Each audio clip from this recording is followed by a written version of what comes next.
Pablo Escobar de Medellín. Es para manifestarle que si el gobierno de Alemania.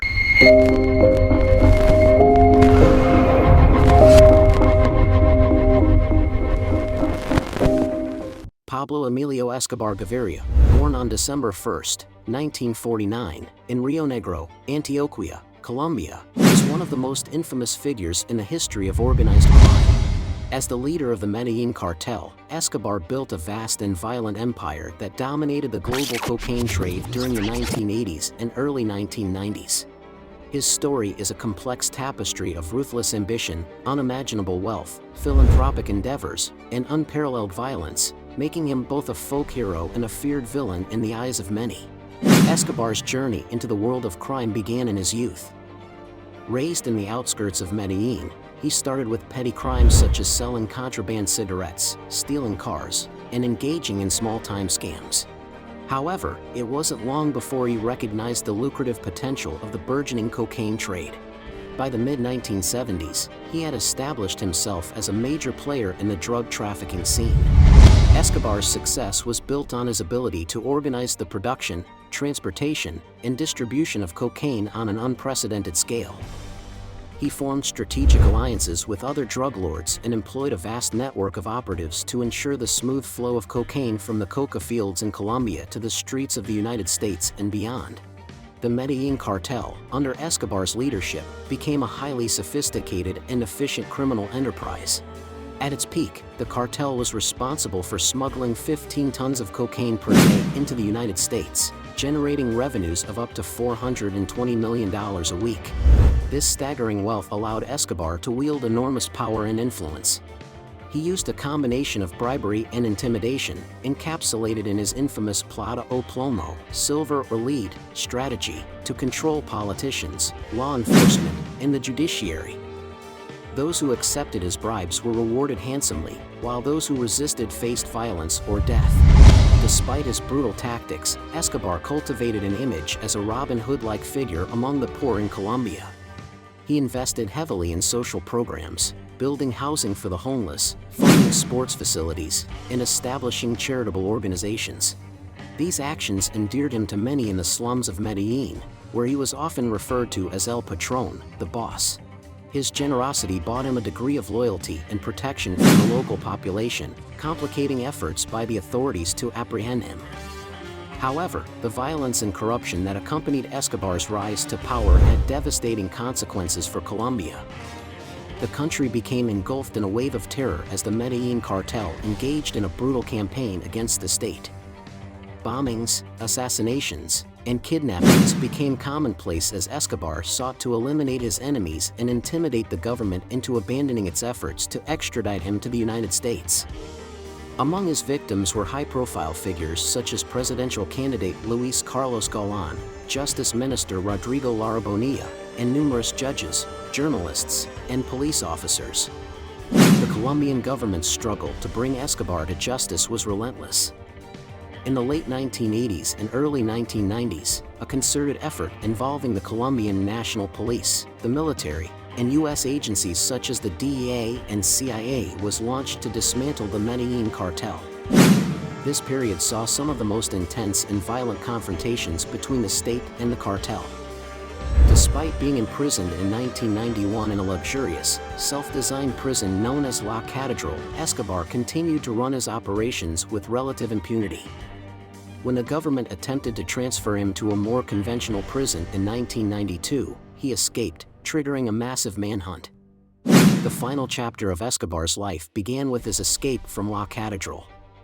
For the next 16 months, he was a fugitive, evading capture while continuing to orchestrate acts of violence against the state. The tide began to turn as rival cartels, the Colombian police, and vigilante groups known as Los Peeps, people persecuted by Pablo Escobar, intensified their efforts to find him. On December 2, 1993, Escobar's luck ran out. Tracked down through intercepted phone calls, he was located in a middle-class neighborhood in Medellín. In a dramatic rooftop shootout, Pablo Escobar was shot and killed by Colombian National Police, marking the end of an era of unprecedented criminal dominance. Escobar's death had a profound impact on Colombia and the global drug trade. the Medellín Cartel quickly fragmented, and its influence waned, giving rise to other cartels and criminal organizations. The power vacuum left by Escobar's demise led to a brief period of relative calm, but it was soon followed by new waves of violence as rival factions vied for control of the cocaine market. The Colombian government, with continued support from the United States, eventually managed to weaken the major cartels, but the drug trade adapted and persisted, shifting routes and methods. In the years since his death, Escobar's legacy has remained a subject of fascination and controversy. He has been the subject of numerous books, films, and television series, which often portray him as a complex and multifaceted character. To some, he remains a symbol of defiance against the state and a benefactor of the poor. To others, he is remembered as a ruthless criminal whose actions brought untold suffering to Colombia. His story serves as a stark reminder of the destructive power of the drug trade and the extreme measures individuals will take in the pursuit of wealth and power. Escobar's impact extended beyond Colombia. His operations significantly influenced the global cocaine market, driving the drug's proliferation and contributing to the rise of drug-related violence and addiction worldwide. His innovative smuggling techniques, including the use of submarines and large cargo ships, set new standards for the illegal drug trade. The vast amounts of money generated by his cartel also highlighted the challenges of combating organized crime, as corrupt officials and powerful criminal networks often undermined efforts to enforce the law. Escobar's immense wealth allowed him to influence and corrupt many aspects of Colombian society, from law enforcement to politics.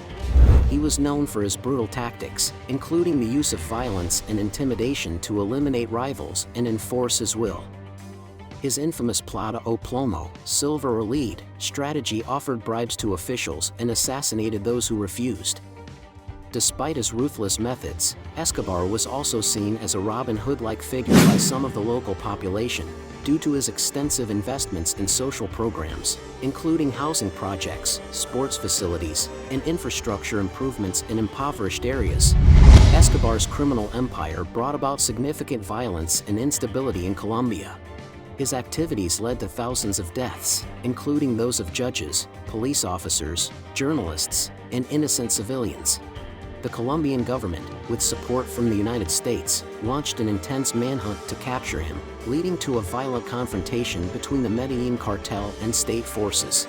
Escobar's reign of terror began to decline in the early 1990s as the Colombian government intensified its efforts to dismantle his cartel. On December 2, 1993, following a 16-month-long search, Escobar was killed in a rooftop shootout in his hometown of Medellín. Despite his death, Escobar's legacy continues to influence Colombia. His life and criminal activities have been the subject of numerous books, films, and television series, contributing to the ongoing fascination with his story. His impact on the global drug trade and his role in shaping the narcotics landscape remain significant subjects of study and discussion. Escobar's life epitomizes the devastating effects of the drug trade on societies and the extreme measures some individuals will take in pursuit of power and wealth. In addition to his criminal activities, Escobar's political ambitions further complicated his legacy. In the early 1980s, he sought to enter Colombian politics, presenting himself as a legitimate businessman and philanthropist. He was elected as an alternate member of the Colombian Congress in 1982, but his political career was short-lived.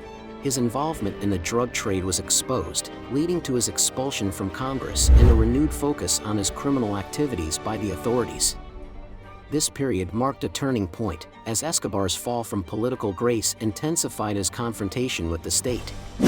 The psychological and cultural impact of Escobar's reign on Colombia cannot be overstated. The era of the Medellín Cartel left deep scars on the national psyche, with memories of bombings, assassinations, and widespread fear lingering long after his death. The Colombian government has since made significant strides in restoring stability and rebuilding the country's international image, but the shadow of Escobar's legacy still looms large. His life and crimes continue to be studied as part of Colombia's modern history, offering lessons on the complex interplay between poverty, crime, and state power. Escobar's family also faced significant challenges in the aftermath of his death. His wife, Maria Victoria Now, and their two children, Juan Pablo and Manuela, initially sought asylum in various countries